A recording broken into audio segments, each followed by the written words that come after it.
Paper 81. Development of Modern Civilization. Regardless of the ups and downs of the miscarriage of the plans for world betterment projected in the missions of Caligastia and Adam, the basic organic evolution of the human species continued to carry the races forward in the scale of human progress and racial development. Evolution can be delayed, but it cannot be stopped. The influence of the violet race, though in numbers smaller than had been planned, produced an advance in civilization which, since the days of Adam, has far exceeded the progress of mankind throughout its entire previous existence of almost 1,000,000 years. 1. The Cradle of Civilization.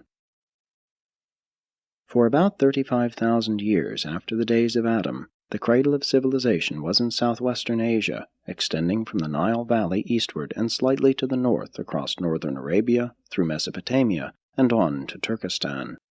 And climate was the decisive factor in the establishment of civilization in that area. It was the great climatic and geologic changes in northern Africa and western Asia that terminated the early migrations of the Adamites, barring them from Europe by the expanded Mediterranean and diverting the stream of migration north and east into Turkestan. By the time of the completion of these land elevations and associated climatic changes, about 15,000 BC, civilization had settled down to a worldwide stalemate except for the cultural ferments and biologic reserves of the Andites, still confined by mountains to the east in Asia and by the expanding forests in Europe to the west. Climatic evolution is now about to accomplish what all other efforts had failed to do, that is, to compel Eurasian man to abandon hunting for the more advanced callings of herding and farming. Evolution may be slow, but it is terribly effective. Since slaves were so generally employed by the earlier agriculturists, the farmer was formerly looked down on by both hunter and the herder. For ages it was considered menial to till the soil, wherefore the idea that soil toil is a curse, whereas it is the greatest of all blessings. Even in the days of Cain and Abel, the sacrifices of the pastoral life were held in greater esteem than the offerings of agriculture. Man ordinarily evolved into a farmer from a hunter by transition through the era of the herder, and this was also true among the Andites, but more often the evolutionary coercion of climatic necessity would cause whole tribes to pass directly from hunters to successful farmers. But this phenomenon of passing immediately from hunting to agriculture only occurred in those regions where there was a high degree of race mixture with the violet stock. The evolutionary peoples, notably the Chinese, early learned to plant seeds and to cultivate crops through the observation of the sprouting of seeds accidentally moistened or which had been put in graves as food for the departed. But throughout southwest Asia, along the fertile river bottoms and adjacent plains, the Andites were carrying out the improved agricultural techniques inherited from their ancestors, who had made farming and gardening the chief pursuits within the boundaries of the Second Garden. For thousands of years the descendants of Adam had grown wheat and barley, as improved in the garden, throughout the highlands of the upper border of Mesopotamia. The descendants of Adam and Adamson here met, traded, and socially mingled. It was these enforced changes in living conditions which caused such a large proportion of the human race to become omnivorous in dietetic practice, and the combination of the wheat, rice, and vegetable diet with the flesh of the herds marked a great forward step in the health and vigor of these ancient peoples. 2. The tools of civilization.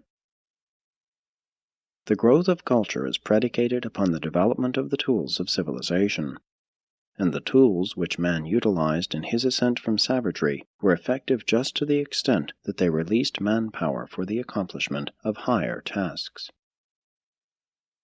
You who now live amid latter-day scenes of budding culture and beginning progress in social affairs, who actually have some little spare time in which to think about society and civilization, must not overlook the fact that your early ancestors had little or no leisure which could be devoted to thoughtful reflection and social thinking.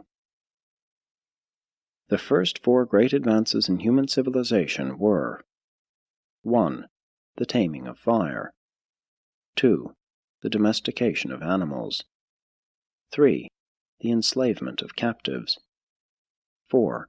Private property. While fire, the first great discovery, eventually unlocked the doors of the scientific world, it was of little value in this regard to primitive man. He refused to recognize natural causes as explanations for commonplace phenomena. When asked where fire came from, the simple story of Andon and the flint was soon replaced by the legend of how some Prometheus stole it from heaven. The ancients sought a supernatural explanation for all natural phenomena not within the range of their personal comprehension, and many moderns continue to do this. The depersonalization of so-called natural phenomena has required ages, and it is not yet completed. But the frank, honest, and fearless search for true causes gave birth to modern science. It turned astrology into astronomy, alchemy into chemistry, and magic into medicine. In the pre-machine age, the only way in which man could accomplish work without doing it himself was to use an animal. Domestication of animals placed in his hands living tools, the intelligent use of which prepared the way for both agriculture and transportation. And without these animals, man could not have risen from his primitive estate to the levels of subsequent civilization. Most of the animals best suited to domestication were found in Asia, especially in the central to southwest regions. This was one reason why civilization progressed faster in that locality than in other parts of the world. Many of these animals had been twice before domesticated, and in the Andite age they were retamed once again. But the dog had remained with the hunters ever since being adopted by the blue man, long before. The Andites of Turkestan were the first peoples to extensively domesticate the horse, and this is another reason why their culture was for so long predominant. By 5000 BC, the Mesopotamian, Turkestan, and Chinese farmers had begun the raising of sheep, goats, cows, camels, horses, fowls, and elephants. They employed as beasts of burden the ox, camel, horse, and yak. Man was himself at one time the beast of burden.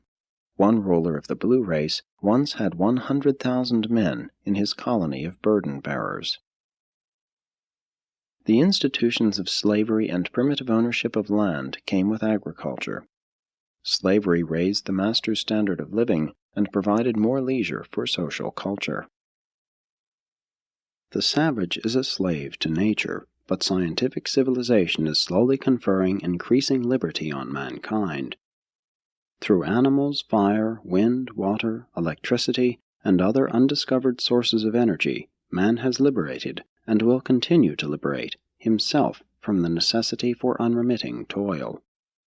Regardless of the transient trouble produced by the prolific invention of machinery, the ultimate benefits to be derived from such mechanical inventions are inestimable. Civilization can never flourish, much less be established, until man has leisure to think, to plan, to imagine new and better ways of doing things. Man first simply appropriated his shelter, lived under ledges, or dwelt in caves. Next, he adapted such natural materials as wood and stone to the creation of family huts. Lastly, he entered the creative stage of home building, learned to manufacture brick and other building materials. The peoples of the Turkestan highlands were the first of the more modern races to build their homes of wood, houses not at all unlike the early log cabins of the American pioneer settlers. Throughout the plains, human dwellings were made of brick, later on, of burned bricks. The older river races made their huts by setting tall poles in the ground in a circle. The tops were then brought together, making the skeleton frame for the hut, which was interlaced with transverse reeds, the whole creation resembling a huge inverted basket. This structure could then be daubed over with clay and, after drying in the sun, would make a very serviceable, weather-proof habitation. It was from these early huts that the subsequent idea of all sorts of basket weaving independently originated. Among one group the idea of making pottery arose from observing the effects of smearing these pole frameworks with moist clay. The practice of hardening pottery by baking was discovered when one of these clay-covered primitive huts accidentally burned. The arts of olden days were many times derived from the accidental occurrences attendant upon the daily life of early peoples. At least, this was almost wholly true of the evolutionary progress of mankind up to the coming of Adam. While pottery had been first introduced by the staff of the prince about 1/2 million years ago, the making of clay vessels had practically ceased for over 150,000 years. Only the Gulf Coast pre-Sumerian Nodites continued to make clay vessels. The art of pottery making was revived during Adam's time. The dissemination of this art was simultaneous with the extension of the desert areas of Africa, Arabia, and Central Asia, and it spread in successive waves of improving technique from Mesopotamia out over the Eastern Hemisphere. These civilizations of the Andite Age cannot always be traced by the stages of their pottery or other arts. The smooth course of human evolution was tremendously complicated by the regimes of both Dalmatia and Eden. It often occurs that the later vases and implements are inferior to the earlier products of the purer Andite peoples. 3. Cities, manufacture, and commerce.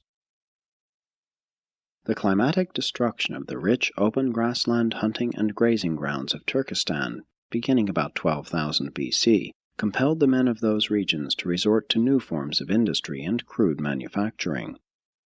Some turned to the cultivation of domesticated flocks, others became agriculturists or collectors of waterborne food, but the higher type of Andite intellects chose to engage in trade and manufacture. It even became the custom for entire tribes to dedicate themselves to the development of a single industry. From the valley of the Nile to the Hindu Kush and from the Ganges to the Yellow River, the chief business of the superior tribes became the cultivation of the soil with commerce as a sideline. The increase in trade and in the manufacture of raw materials into various articles of commerce was directly instrumental in producing those early and semi-peaceful communities which were so influential in spreading the culture and the arts of civilization. Before the era of extensive world trade, social communities were tribal, expanded family groups. Trade brought into fellowship different sorts of human beings, thus contributing to a more speedy cross-fertilization of culture. About 12,000 years ago, the era of the independent cities was dawning, and these primitive trading and manufacturing cities were always surrounded by zones of agriculture and cattle raising. While it is true that industry was promoted by the elevation of the standards of living, you should have no misconception regarding the refinements of early urban life. The early races were not overly neat and clean, and the average primitive community rose from 1 to 2 feet every 25 years as the result of the mere accumulation of dirt and trash. Certain of these olden cities also rose above the surrounding ground very quickly because their unbaked mud huts were short-lived, and it was the custom to build new dwellings directly on top of the ruins of the old. The widespread use of metals was a feature of this era of the early industrial and trading cities. You have already found a bronze culture in Turkestan dating before 9000 BC, and the Andites early learned to work in iron, gold, and copper as well. But conditions were very different away from the more advanced centers of civilization. There were no distinct periods such as the Stone, Bronze, and Iron Ages. All three existed at the same time in different localities. Gold was the first metal to be sought by man. It was easy to work and, at first, was used only as an ornament.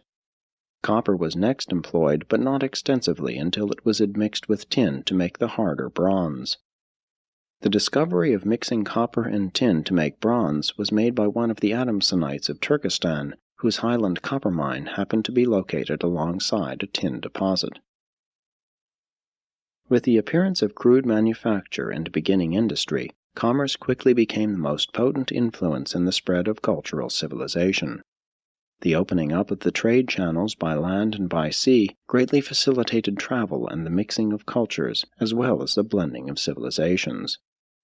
By 5000 BC, the horse was in general use throughout civilized and semi-civilized lands. These later races not only had the domesticated horse, but also various sorts of wagons and chariots. Ages before, the wheel had been used, but now vehicles so equipped became universally employed both in commerce and war. The traveling trader and the roving explorer did more to advance historic civilization than all other influences combined. Military conquests, colonization, and missionary enterprises fostered by the later religions were also factors in the spread of culture, but these were all secondary to the trading relations, which were ever accelerated by the rapidly developing arts and sciences of industry. Infusion of the Adamic stock into the human races not only quickened the pace of civilization, but it also greatly stimulated their proclivities toward adventure and exploration, to the end that most of Eurasia and northern Africa was presently occupied by the rapidly multiplying mixed descendants of the Andites. 4. The mixed races. As contact is made with the dawn of historic times, all of Eurasia, northern Africa, and the Pacific Islands is overspread with the composite races of mankind. And these races of today have resulted from a blending and reblending of the 5 basic human stocks of Urantia. Each of the Urantia races was identified by certain distinguishing physical characteristics. The Adamites and Nodites were long-headed, the Andanites were broad-headed. The Sangic races were medium-headed, with the yellow and blue men tending to broad-headedness. The blue races, when mixed with the Andanite stock, were decidedly broad-headed. The secondary Sangics were medium to long-headed. Although these skull dimensions are serviceable in deciphering racial origins, the skeleton as a whole is far more dependable. In the early development of the Urantia races, there were originally 5 distinct types of skeletal structure. 1. Andonic, Urantia aborigines. 2. Primary Sangic, red, yellow, and blue. 3. Secondary Sangic, orange, green, and indigo. 4. Nodites, descendants of the Dalmatians. 5. Adamites, the violet race. As these 5 great racial groups extensively intermingled, continual mixture tended to obscure the Andinite type by Sangic hereditary dominance. The Lapps and the Eskimos are blends of Andinite and Sangic blue races. Their skeletal structures come the nearest to preserving the aboriginal Andonic type. But the Adamites and the Nodites have become so admixed with the other races that they can be detected only as a generalized Caucasoid order. In general, therefore, as the human remains of the last 20,000 years are unearthed, it will be impossible clearly to distinguish the 5 original types. Study of skeletal structures will disclose that mankind is now divided into approximately 3 classes. 1. The Caucasoid, the Andite blend of the Nodite and Adamic stocks, further modified by primary and some secondary Sangic admixture, and by considerable Andonic crossing. The Occidental white races, together with some Indian and Turanian peoples, are included in this group. The unifying factor in this division is the greater or lesser proportion of Andite inheritance. 2. The Mongoloid, the primary Sangic type, including the original red, yellow, and blue races. The Chinese and Amarins belong to this group. In Europe, the Mongoloid type has been modified by secondary Sangic and Andonic mixture, still more by Andite infusion. The Malayan and other Indonesian peoples are included in this classification, though they contain a high percentage of secondary Sangic blood. 3. The Negroid, the secondary Sangic type, which originally included the orange, green, and indigo races. This is the type best illustrated by the Negro, and it will be found through Africa, India, and Indonesia wherever the secondary Sangic race is located. In North China there is a certain blending of Caucasoid and Mongoloid types. In the Levant the Caucasoid and Negroid have intermingled. In India, as in South America, all 3 types are represented.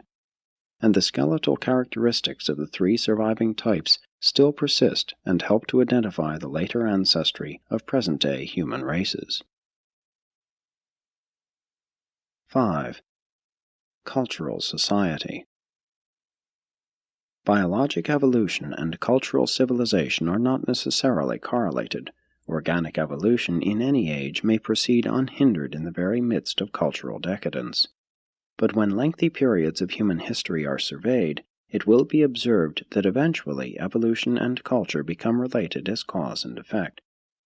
Evolution may advance in the absence of culture, but cultural civilization does not flourish without an adequate background of antecedent racial progression.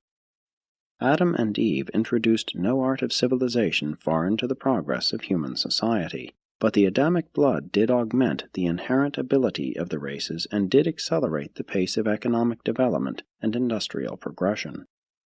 Adam's bestowal improved the brain power of the races, thereby greatly hastening the processes of natural evolution.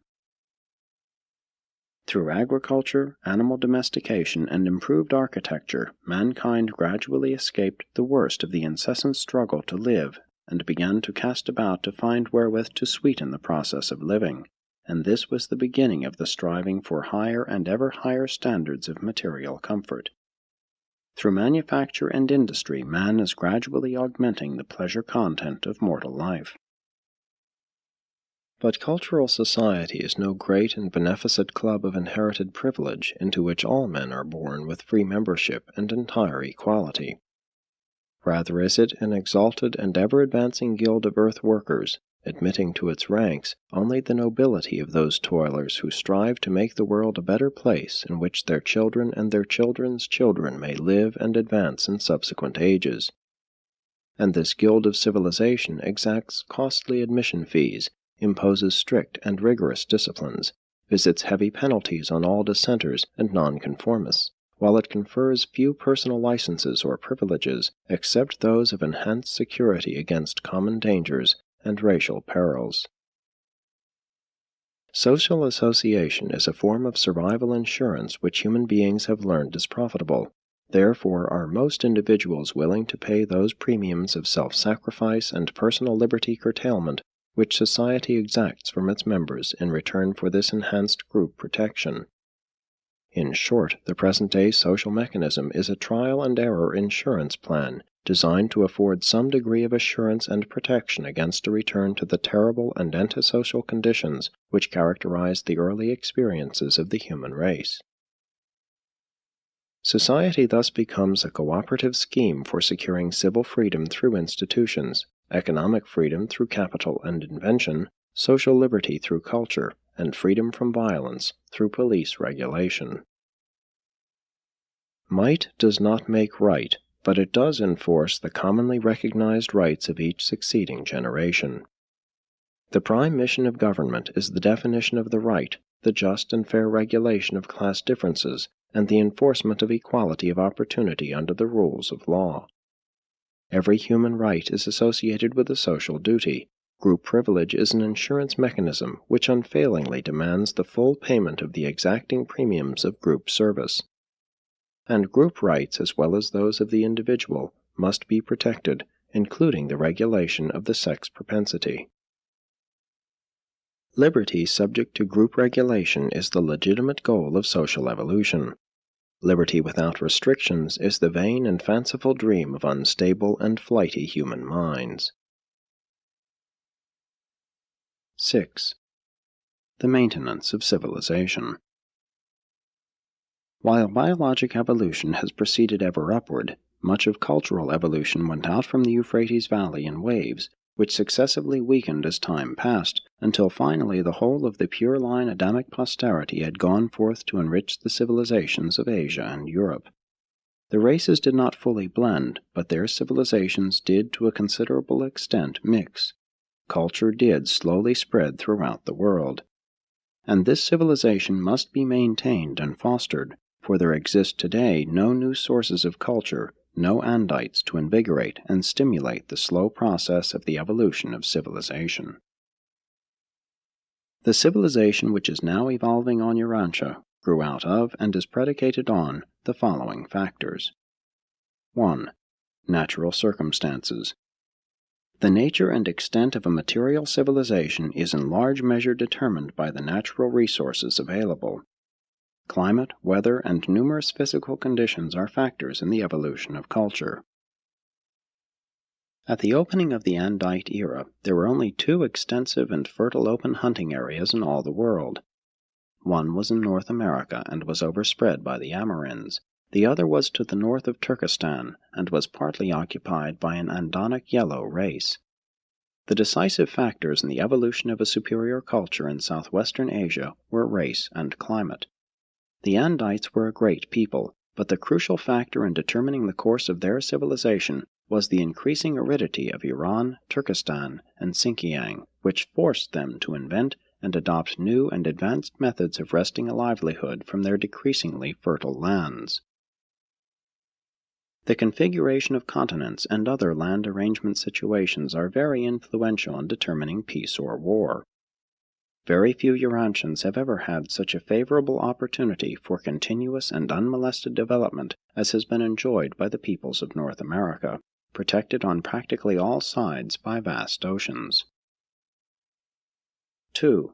Capital goods. Culture is never developed under conditions of poverty. Leisure is essential to the progress of civilization.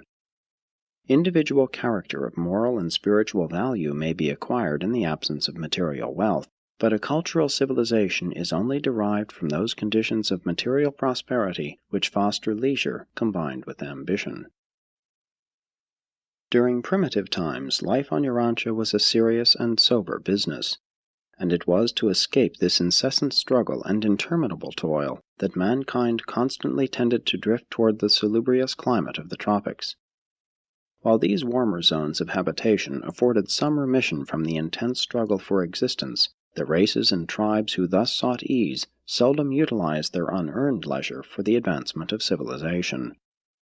Social progress has invariably come from the thoughts and plans of those races that have, by their intelligent toil, learned how to wrest a living from the land with lessened effort and shortened days of labor, and thus have been able to enjoy a well-earned and profitable margin of leisure.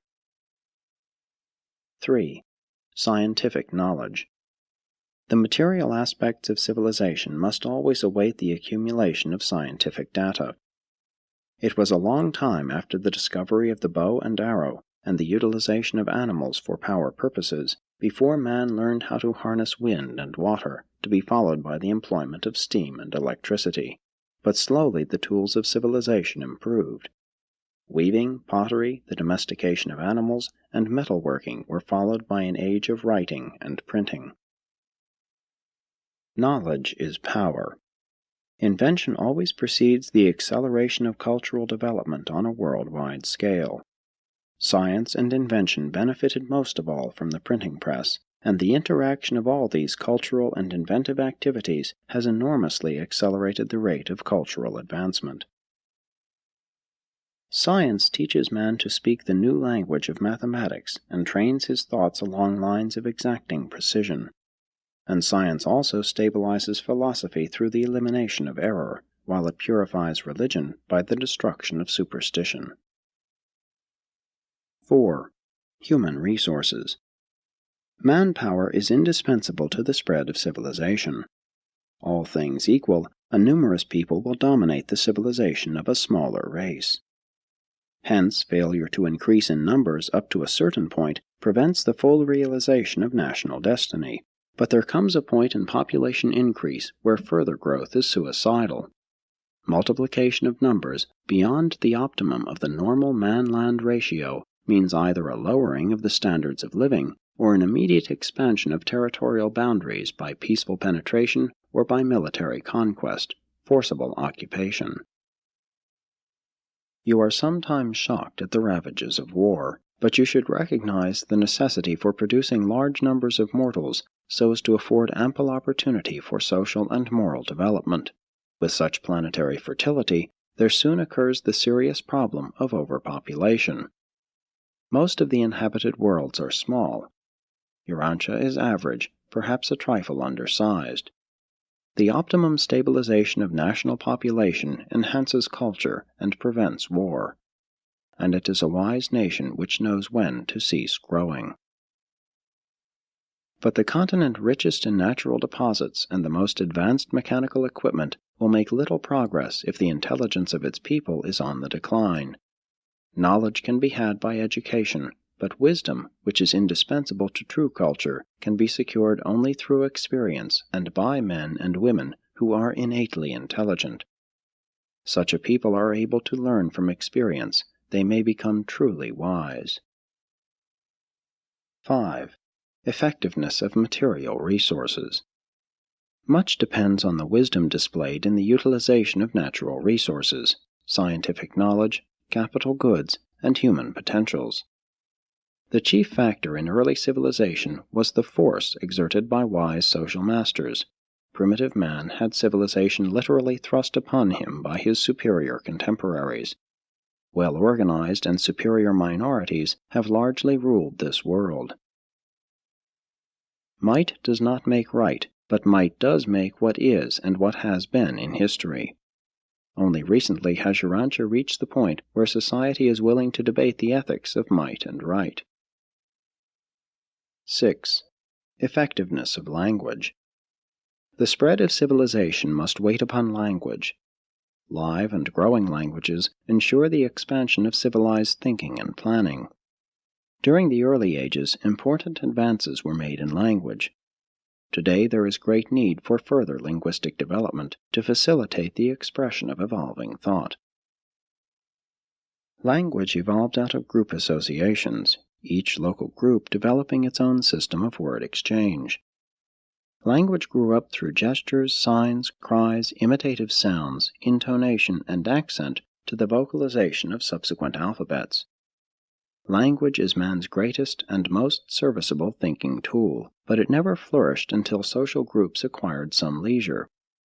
The tendency to play with language develops new words, slang. If the majority adopt the slang, then usage constitutes its language. The origin of dialects is illustrated by the indulgence in baby talk in a family group. Language differences have ever been the great barrier to the extension of peace. The conquest of dialects must precede the spread of a culture throughout a race, over a continent, or to a whole world. A universal language promotes peace, ensures culture, and augments happiness. Even when the tongues of a world are reduced to a few, the mastery of these by the leading cultural peoples mightily influences the achievement of worldwide peace and prosperity. While very little progress has been made on Urantia toward developing an international language, much has been accomplished by the establishment of international commercial exchange. And all these international relations should be fostered, whether they involve language, trade, art, science, competitive play, or religion. 7. Effectiveness of mechanical devices. The progress of civilization is directly related to the development and possession of tools, machines, and channels of distribution. Improved tools, ingenious and efficient machines determine the survival of contending groups in the arena of advancing civilization. In the early days, the only energy applied to land cultivation was manpower. It was a long struggle to substitute oxen for men, since this threw men out of employment. Latterly, machines have begun to displace men, and every such advance is directly contributory to the progress of society because it liberates manpower for the accomplishment of more valuable tasks. Science, guided by wisdom, may become man's great social liberator. A mechanical age can prove disastrous only to a nation whose intellectual level is too low to discover those wise methods and sound techniques for successfully adjusting to the transition difficulties arising from the sudden loss of employment by large numbers consequent upon the too rapid invention of new types of labor-saving machinery.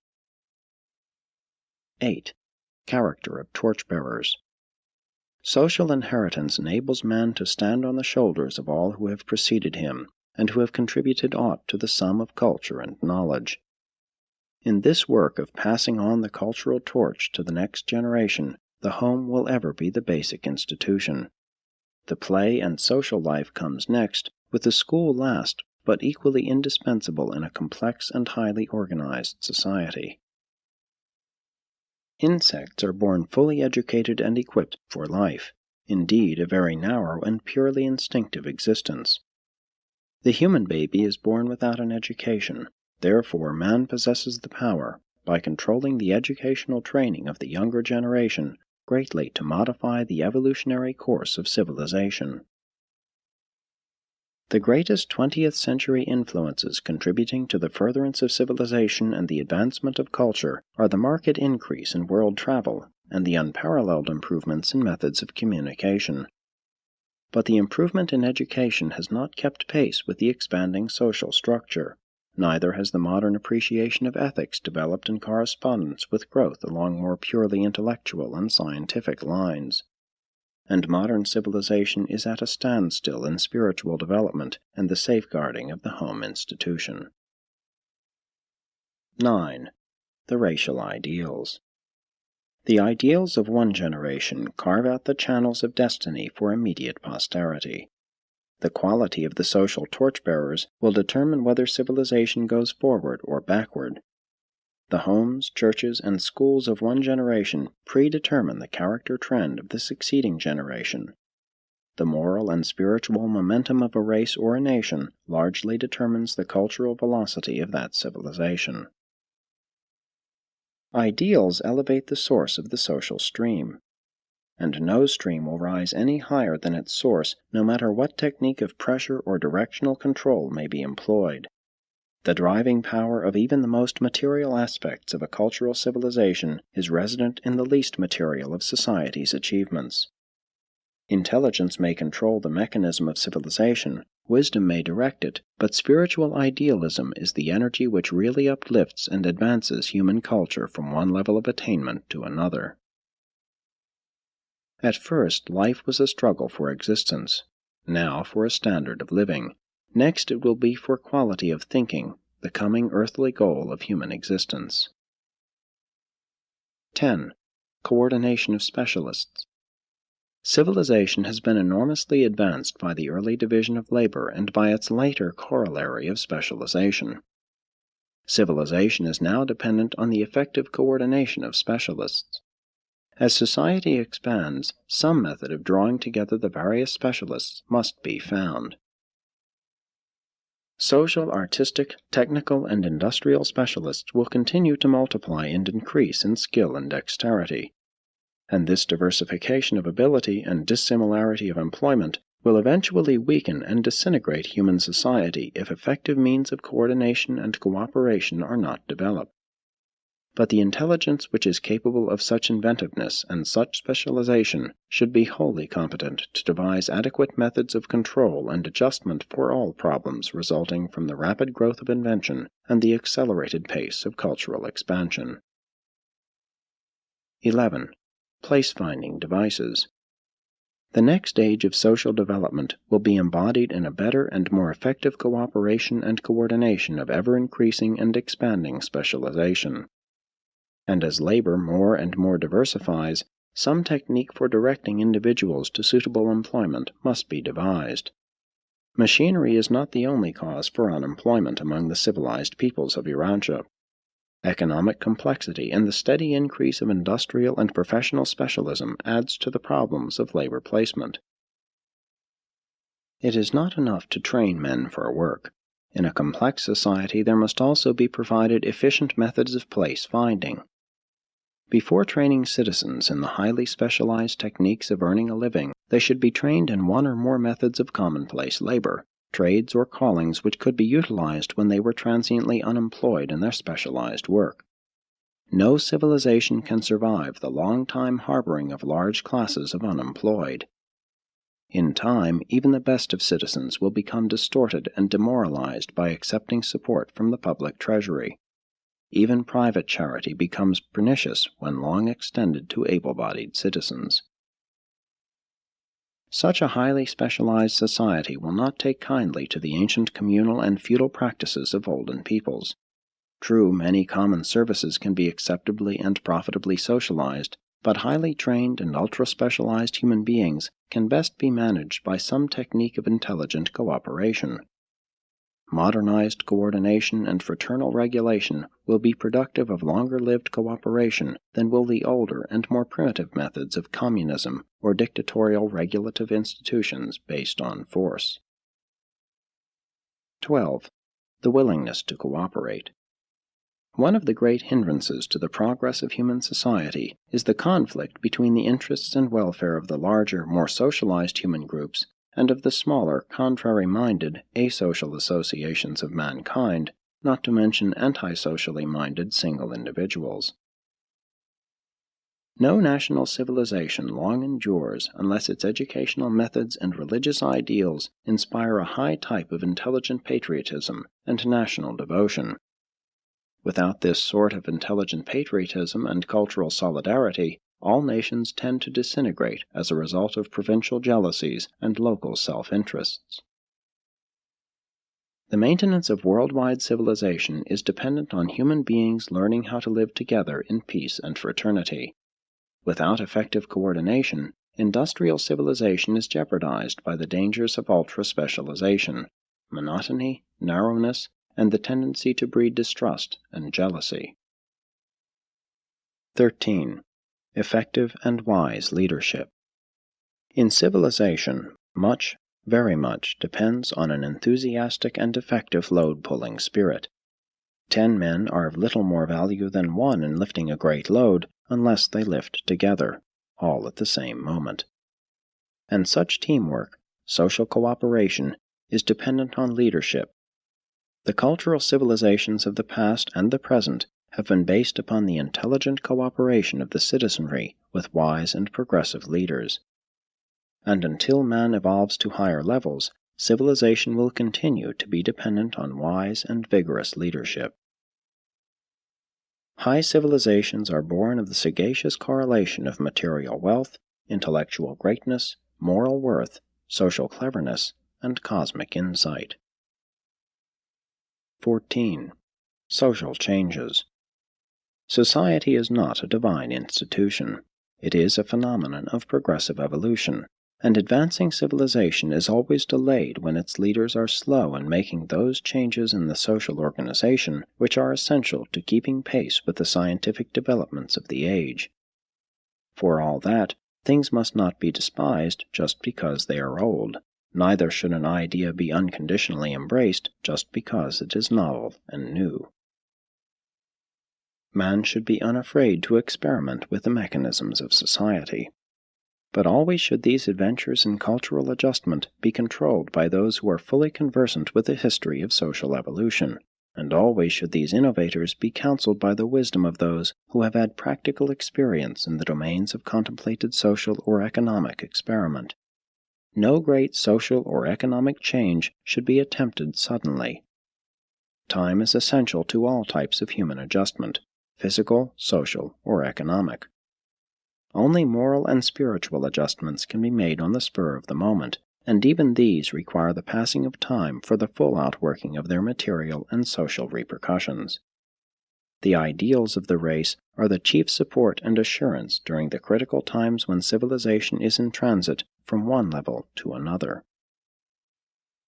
15. The prevention of transitional breakdown. Society is the offspring of age upon age of trial and error. It is what survived the selective adjustments and readjustments in the successive stages of mankind's age-long rise from animal to human levels of planetary status. The great danger to any civilization, at any one moment, is the threat of breakdown during the time of transition from the established methods of the past to those new and better, but untried, procedures of the future. Leadership is vital to progress. Wisdom, insight, and foresight are indispensable to the endurance of nations. Civilization is never really jeopardized until able leadership begins to vanish, and the quantity of such wise leadership has never exceeded 1% of the population. And it was by these rungs on the evolutionary ladder that civilization climbed to that place where those mighty influences could be initiated which have culminated in the rapidly expanding culture of the 20th century. And only by adherence to these essentials can man hope to maintain his present-day civilizations while providing for their continued development and certain survival. This is the gist of the long, long struggle of the peoples of Earth to establish civilization since the age of Adam. Present-day culture is the net result of this strenuous evolution. Before the discovery of printing, progress was relatively slow, since one generation could not so rapidly benefit from the achievements of its predecessors. But now human society is plunging forward under the force of the accumulated momentum of all the ages through which civilization has struggled. Sponsored by an Archangel of Nebadon.